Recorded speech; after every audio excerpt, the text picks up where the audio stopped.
கொஞ்சம் துவர்ப்பு கொஞ்சம் இனிப்பு கலந்த வித்தியாசமான சுவையில இருக்கிற நாவல் பழத்தை நம்ம நிறைய பேருக்கு ரொம்பவே பிடிக்கும்.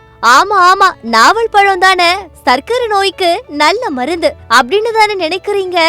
நாவல் பழம் சர்க்கரை நோய்க்கு மட்டும் நல்லது இல்ல, இன்னும் எக்கச்சக்கமான மருத்துவ குணங்களும் இதுக்கு இருக்கு. அதெல்லாம் என்னன்னு இந்த பதிவுல தெரிஞ்சுக்கலாம் வாங்க.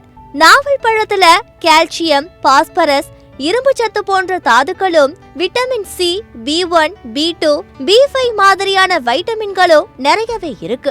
அதிக அளவிலான ஆன்டி ஆக்சிடென்ட்டும் ஆன்டி பாக்டீரியல் குணமும் நாவல் பழத்துக்கு உண்டு. இது குறைந்த கிளைசெமிக் இண்டெக்ஸ் வகை பழம்ன்றதால சர்க்கரை நோயாளிகளுக்கு ஏற்றது. ஜீரண மண்டலத்துல ஏற்படுற கோளாறுகளுக்கும் நாவல் பழம் ஒரு நல்ல தீர்வா கருதப்படுது.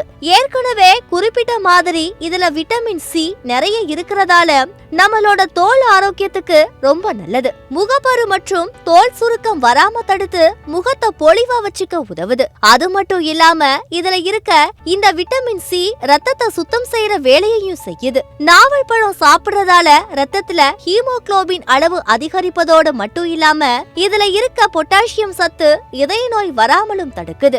நாவல் பழத்துல மிக குறைந்த அளவு கலோரிகளை இருக்கிறதால உடல் எடை குறைப்புக்கும் உகந்தது. இந்த பழம் நோய் எதிர்ப்பு சக்தியை அதிகரிக்கிறதால ஒரு முக்கிய பங்கு வகிக்குது. மேலும் வாயில் ஏற்படுற தொற்றுகளையும் பாக்டீரியாக்களையும் அழிக்கிற தன்மை இதுக்கு இருக்கு. பற்களையும் ஈறுகளையும் ஸ்ட்ராங் ஆக்குற இந்த நாவல் பழம் தொண்டை பிரச்சனைகளுக்கும் ஒரு நல்ல தீர்வா இருக்குது. அளவுக்கு மிஞ்சினால் அமுதமும் நஞ்சுன்னு சொல்லுவாங்க இல்ல, அது நாவல் பழத்துக்கு நல்லாவே பொருந்தும். இந்த பழம் குளிர்ச்சியானதுன்றதால குறைந்த அளவுல எடுத்துக்கிறது நம்ம ஆரோக்கியத்துக்கு ஏற்றதா இருக்கும்.